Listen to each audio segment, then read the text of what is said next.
Okay, alright. Update po tayo sa Kim Pong Kanap for today, guys. Ito na naman tayo, guys.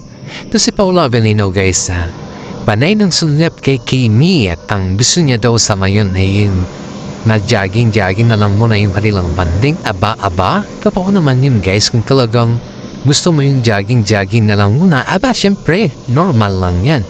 Kesa naman yung paaliw-aliw pa dyan, hindi mo maintindihan, di ba? Ito po si guys, nagkaroon kasi ng tampuhan. Si Paolo at saka si Kim Chu dahil daw dun sa hindi ata nagustuhan ni Kim Chu yung ginawa ni Paolo dun sa beach, guys, na parang nabukha daw siyang ewan. Ewan ka, we don't know, guys, kasi ayon lang dito sa ating mga legit na sources, guys, ay parang naging OA daw si Paolo Avellino nung nasa beach sila. Which is, sinabihan daw naman ni Kim Chu si Paolo Avellino na wag masyado maging OA kasi mukha na siyang bata dun. Pero parang hindi naman siguro kiniktong si Paolo. Kaya itong si Kimi ay medyo na OA yan kay Paolo. Kaya nagkaroon na tarang simpleng tapuhan na. Pero sa kayan, guys, ay okay naman sila at nadala naman sa maayos na usapan. Wow, nawawasayan, guys, ay parang ume-eksena naman daw si Paolo at hiniling daw niya kay Kim Chu na yung banding na lang muna nila is yung jogging ba. At siyempre ito naman si Kim Chu dahil very fit yung kanyang pangangatawan, mas pabor sa kanya yung jogging. And at same time naman ay nakita naman natin kung gaano gusto naman ni Kim Chu na magka-exercise ng jogging kasama si Paolo Avellino. Ito tayo, guys, may bago tayong update sa ngayon. May mga kasama pala sila Kim Chu at saka si Paolo Avellino na kumbaga is mga celebrity din ba, mga taga-showbiz, guys, na kasama nila nag-jogging. Kaso nga lang kasi itong yung kasama nila na barkada ni Kim Chu, guys, ay sabi daw sa kanya na yung tayo na lang yung magsabay sa jogging kasi si Paolo, kasi pagkasabay mo kasi si Paolo daw, guys, ang dami daw niyang chicheburetche. Kumbaga is daig pa daw niya ang isang babae. Kaya ito naman si Kim Chu, sabay na natin si Pao para ma-enjoy din. Ito naman si babae, sinabihan daw si Kim Chu, guys, na naiilang daw yung best friend niya pagkasama si Kim Chu. Aba, may pag-anon effect pa naman sa ngayon, ha? Naiilang ka pa kay Paolo tapos kumambuli ka kay Paolo, isalos naiiyak na si Paolo sa katatanggi sa mga bully mo. Ang daming natutuwa sa kanila, guys, dahil yung mga simpleng bully or simpleng banding nila sa isa't isa ay natutuwa yung kanilang mga fans, guys. Kaya sa mga pinost ni Kim Chu, guys, na kasama niya si Paolo Avellino na umiinom ba yung simpleng salo-salo lang yung kasama mga barkada at yung mga hindi lang mga barkada, mga kapag-anak din, yan ba, guys, yung binormal lang ba, parang holiday in lang, parang yung holiday pa, ganun ba yung mangyayari sa kanila, guys, ay mukhang si Paolo ata ang nalasing dito, guys. Ang sabi ng kanilang kasama, guys, na hindi daw master si Paolo sa pag-inom ng alak, kundi ang master daw ni Paolo is yung smile na hindi mo maintindihan. Yung ito, guys, ayon dito sa ating legit na sources, ito yung sabi dito sa atin na si Paolo Avellino daw, guys, yung bang first taken na halak niya, yung winom pa lang siya, nagsasalita pa lang daw siya, guys, na pabiro, pa-joke time, parang ganun. Yung puwela lang ba? Pero nung medyo natamahan na ata po, guys, nawala daw yung salita niya. Hindi na daw siya nakapagsalita. Parang matamingin lang, nakatitig lang daw kay Kim Chu. Sabi ng mga kasama nila, guys, na siguro pag asin na si Kim Chu ay tunaw na daw dahil sa titing ni Paolo Avellino. Sinabihan ba naman si Paolo na mukhang iwan daw siya sa pagtitig kay Kim Chu? Hindi naman siguro niya namalayan kasi alam naman din natin na si Paolo ay in love kay Kim Chu yan, diba? Nilang niya talaga sinasabi, guys. Dahil pag sinasabi niya kasi yan, guys, ay abubukig na naman sila. Ayan, sabi ng mga netizen sa kanya na painumin ng alak si Paolo. Para sa ganon, mabubuking natin ang sekreto nila. Aba, ito naman si Kim Chu, wow, wag naman. Tuwawa naman yung tao hindi marunong sa alak. Dahan-dahan pa talaga si Kim Chu yung sabi sa mga kaibigan nila. Pero yun guys tingin ng karamihan, kaya ayaw na mapainumin ni Kim Chu si Paolo Avellino ng maraming para hindi sila maboking. Aba, may truthfulness ata di po guys ay sabi ng mga karamihan sa kanila, ayaw lang talaga ni Kim Chu na maboking guys, kaya sabi niya, huwag pasyado kay Paolo kasi namumutla na yung mukha ni Paolo guys, at saka yung mata niya is namumutla na din. Sabi itaw ni Kim Chu sa kanila guys. Kaya sabi ni Kim Chu sa kanila, huwag na natin masyadong painumin yan. Baka mamaya allergic pa yan sa alak. Aba Kim, concert effect ka na naman dyan ha? Ang dami naman pa dyan, mamaya mapost ka na naman. At kaya nga guys, yung mga fans na nakakakita sa kanila dun sa beach guys, at nilamang po dun sa beach, dun sa mga likod daw ng cottage sila guys ay aba. Super duper alalay do si Kim Chu kay Paolo Avellino kasi subusuka na guys. Siyempre, kasama niya dun sa show. At siyempre, kailangan niyang talagaan. Siyempre guys, kailangan niya naman talaga talagaan si Paolo dahil alam naman din natin na si Paolo po ay love na love din si Kim Chu sa lahat ng bagay. Kaya kung ano naman yung pag-alaga ni Kim Chu sa kanya guys ay ganoon din po yung pag-alaga ni Paolo, di ba? Alam naman din natin yan guys, kaya marami dito ang napabilib at tumahanga talaga sa kanila dahil kitang-kita naman natin kung ano yung simpatya ba sa isa sa kanila. Ito na naman tayo guys. Itong si Paolo Avellino talaga ay puwela din paminsan-minsan. Kitang-kita naman din natin kasi sa kanya mga galawan na proud kay Kim Chu. Alam nyo ba guys, nung nasa beach sila ay talaga magsuot talaga si Paolo Avellino ng pang beach. At ito naman si Kim Chu guys ay tuwang-tuwa dahil first time niya naman talaga na nakita si Kim Chu na natuwa sa kanya. At first time din niya matuwa kay Paolo Avellino guys kasi first time niya talaga nakita na nakasuot si Paolo Avellino ng pang swimming. In fairness tuwing inaanyayahan niya daw kasi si Paolo Avellino na mag-swimming guys ay yung ginagamit ni Paolo Avellino is parang yung panglakad, parang yung bang pumunta sa mall ba. Hindi daw niya nakikitaan si Paolo Avellino na yung gamit na pang swimming.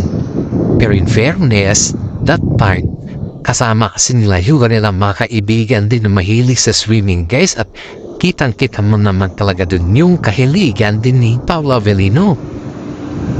Aba, umantrada daw si Paolo Avellino. Ang sexy daw ni Paolo guys, kita mo dun. Sobrang sexy daw niya at nakikitaan pa siya talaga dun na mas sexy daw siyang tignan compared daw kay Kimi. Kaya sabi ng mga netizen nakakatuwa talaga si Paolo. First time in history daw nakita ni Kimi na ganun yung kanyang in-express or ganun yung kanyang ugali din pala. Na may pakakwela din, may pakakulit din. Pero hindi lang natin kasi napapansin guys. Dahil hindi naman natin kasama si Paolo everyday, di ba? Si Kimi po, sabi niya palagi si Paolo. Kaya si Kimi din yung nakakaramdam po ano yung kaganapan ni Paolo. Pero in fairness, si Paolo po ay talagang may kwela din palang ugali. Sabi sa kanya ng mga karamihan guys na sa tagal na daw nila sa industriya, sabi ni sa kanya, Jake Greinka, alam niya na daw yung bago ng pot yung amoy ng pot ni Paolo Avellino. Sabi ni Jake Greinka, di ba siyempre best friend nito si Jake Greinka di ba nagkaroon sila ito ng movie noon na magkasama sila. Kaya sabi ni Jake, alam ko na kung ano yung bago ng pot ni Paolo. Kaya alam po na yan, kilala ko na yan si Paolo.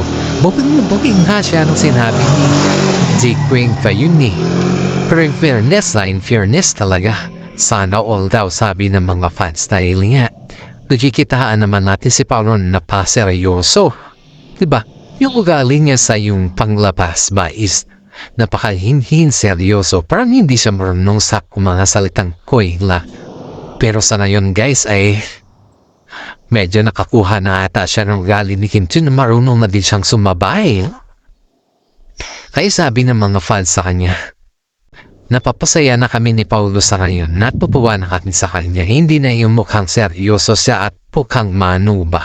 Si Paulo kasi guys, paminsan-minsan kasi, kapag hindi mo kasi yung kinuusap at hindi ka masyadong nag-approach sa kanya, syempre, balikan ka niya yan. Ganon din siya.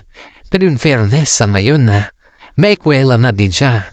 May mga pa-time na din siya. Tigit sa lahat, kitang-kita mo naman yung kanyang facial expression sa ngayon na napakasaya niya tignan.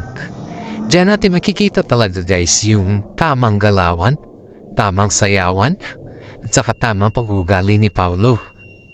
Kahit naman siguro sino, kaya niyang sayawin sa ngayon dahil alam naman din natin na si Paulo guys ay isa sa mga magiting na artista sa ngayon at very sikat at kasama niya si Kim Chiu. Yan yung tinatawag natin guys na may expectation na tayo sa pag-ugali. Nag-upgrade, upgrading na sa ngayon. Eto na naman tayo kay Kim Chiu guys. Ayon sabi ni Kim Chiu kay Paulo na, bagay mo to Pao, bagay mo to, yung hindi lang masyado. Kasi yung mga suot kasi ni Paulo guys, suot kasi ni Paulo is puro maluluwang. Ayun din dito kay Kim Chiu kasi si Kim Chiu naman yung palaging nag-prepare na mga gamit ni Paulo eh. Kikitaan niyo talaga na si Paulo guys ay yung mga damit kasi ni Paulo is puro maluluwang. Para sa ganun guys is nakikitaan mo talaga si Paulo Avelino na napaka daling niya or napakahusay niya sa lahat. Kaya kitang-kita mo naman yung swabing Paulo Avelino dun. Kaya ito guys, sabi nga ng mga karamihan sa kanya na si Paulo Ramirez back na talaga. Kitang-kita mo na talaga yung ugali niya. Kitang-kita mo kung paano siya bumalaw, kung ano man yung timpla ba. Sa ngayon kasi guys ay si Paulo Avelino kapag tinitignan makalagay napakahinhin niya. Hindi nakakabasag ng baso. Pero in fairness sa yan guys, kitang-kita mo na talaga po ano yung magiging reaction niya dito. Ang sarap sa pakiramdam guys na si Paulo Avelino po ay nagmumukha na siyang marunong siya makipag-joke, marunong na siya sa lahat, at higit sa lahat ay napakabait din niya. Hindi nga niya iniiwanan yung mga kasama niya na humawak ng kung ano-ano dyan ng mga bit-bit ba kasi si Paulo po ay kapag naglalakad sila sa beach, siya po ay tumutulong sa pagbit-bit. Siya din po ay tumutulong sa kung ano yung sabihin ni Kim Chiu. Mas more than pa doon guys. Kaya ang daming nagsasabi na napakaswerte ni Kim Chiu sa kanya dahil sa pamamaraan niyang ganon is lalo siyang napamahal sa tao. Ang daming taong humahanga din sa kanya.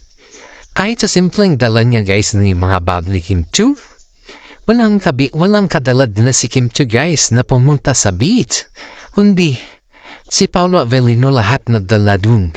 Kaya mga netizen sinabihan na napakaswerte at napakabait ni Paulo Avelino kay Kim Chiu dahil si Kim Chiu lahat yung nagdadala. Si Kim Chiu lahat yung nagbuhat. Napakaswerte ni Kim Chiu kay Paulo kasi si Paulo lahat yung magbuhat sa dala ni Kim Chiu. Ang ginawa lang ni Kim Chiu guys is nag-prepare lang lahat ngayon si Paulo na. Kaya nung kumain na naman sila guys ay nagsubuan daw yung dalawa. Ito na naman yung kilig factor nila guys. Yung nagsubuan silang dalawa, kita na mga kasama nila yan ay nag-start na naman yung pangangantsaw sa kanila na ang sarap sa pakiramdam na may sumusubo sa iyo. Ano kaya pa yung klase po isusubo pa? Ganun yung mga kasama nila. Ako nga din, sana all may pasubo-subo factor. Ganun po yung naririnig ng mga kasama ni guys kasi naiinggit sila doon sa ginagawa ni Kim Chiu na pagsubo kay Paulo Avelino. Kaya marami mga netizen po nagsasabi na si Paulo Avelino po ay sobrang tilit sa lahat ng ginagawa ni Kim Chiu sa kanya. Kaya maraming mga kasama nila ang nagsasabi na may something na sama nito. Well, kung walang something sama ito, hindi sila din niya sa atin. Kaya marami mga netizen po ang natutuwa nung pinost ng kaibigan nila yung kanilang eksena sa beach guys dahil si Paulo talaga ay hilig na hilig talaga, kilig na kilig, sobrang kilig istuhang tuwa. Halos lahat ng mga kaibigan nila ay natutuwa din sa kanilang reaction sa pagdating sa kanila guys dahil pati nga yung kaibigan nila nakikilig guys how much more sa mga fans nila, diba? Ito pa, yan yung mga ayuda nila guys. Ito pa guys yung ayuda pa nila guys is panay ng hawak ni Paulo kay Kim Chiu. Parang ayaw daw niya na lumayo si Kim Chiu sa kanya. Siyempre may mga kaibigan sila dun kay siyempre ang daming tanong kung bakit ganun yung reaction ni Paulo. Bakit ayaw niya na lumayo si Kim Chiu sa kanya. Ang daming bakit sa kanila that time guys. Pero sabi ng mga isa nilang kaibigan, hayaan mo na, bumit naman kasi nila to. Ay ibigay na natin sa kanila. Kanya, yan yung sabi ng isa nila mga kaibigan. Pero may marami din sa mga kaibigan nyo guys ang katanong kung bakit ganun yung reaction ni Paulo Marami sa kanila guys kaya sabi ng mga karamihan na very obvious daw na may tinatago yung dalawa. Which is tama naman na very obvious dahil may tinatago naman talaga yung dalawa. At yan naman po ay alam naman din natin yan na may tinatago talaga yung dalawa. Aba kahit i-deny mo yan naman talagang totoo, sabihin na natin na wala talaga. Ano yung pinapakita nila, di ba?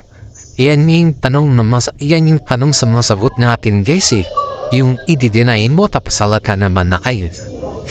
Nakapatuwa nga Sabi pa nga ng kasama ko doon sa loob na grabe daw yung puseness nila Kim Chiu at saka si Paulo Veneno. Sabi pa nga nila is parang hindi na daw may tago nila Paulo Veneno yung matotohanan kahit i-deny nila. In fairness hinahayaan lang naman na mga kaibigan nila para sa ganun para magkaroon talaga sila ng oras or panood sa isa't isa. Kasi syempre guys, pag yan kasi ay nasa trabaho na, hindi naman natin pwedeng sabihin sa kanila, gumawa kayo ng sarili niyong moment kasi ilang oras lang trabaho. Hindi naman pwedeng gano'n yung guys kasi pag trabaho kasi sa kanila, trabaho is trabaho. Walang halong kung ano man dyan. Kaya yung mga netizen po na mag-uumali sa kanila sa mga chemistry nila, nakikita talaga nila na nakafocus sila sa trabaho. Tigit sa lahat guys nakikita pa rin sila na kahit papano, kahit gano'ng paghirap yung nilang trabaho, andyan pa rin sila sa posisyon nila na talagang ginagampanan yung kanilang role na. Siyempre pag ikaw ay artista, ang dami ba talagang gagampanan dyan at ang hirap. Kung halimbawa lang mahirap yung role mo, siyempre kailangan mo patunayan sa sarili mo na kaya mo yung role mo. Hindi lang yung hanggang sa salita or kung ano man dyan. Dahil nga, siyempre pag ikaw ay artista, dapat kayanin mo yung lahat. Hindi lang yung pabibi ka sa loob ng set na hindi mo alam kung ano yung ginagawa. Mali naman yun. Kaya inahayaan na lang nila sila dahil alam naman nila sa kanilang sarili na kaya naman nilang kontrolin yung kanilang emotions or yung kanilang mararamdaman. Ang dami nga nagsasabi na believe daw sila sa kanila dahil kaya daw nilang kontrolin yung sarili nila saka isa't isa. Aba siyempre naman parang naman na hindi mo kayang kontrolin yung sarili mo. Kung nandyan na, di ba? Nakakaya naman kung hindi mo kayang kontrolin yung sarili mo. Kaya shout out po sa mga institution dyan na fans natin sa mga sumusuport po sa atin dyan. Maraming salamat po. Alam ko palagi po kayo nanonood sa ating YouTube channel. Paki-like and share naman po yung Peanuts Update para sa ganun ay lahat po tayong maging masaya. Maraming salamat. God bless po sa ating lahat.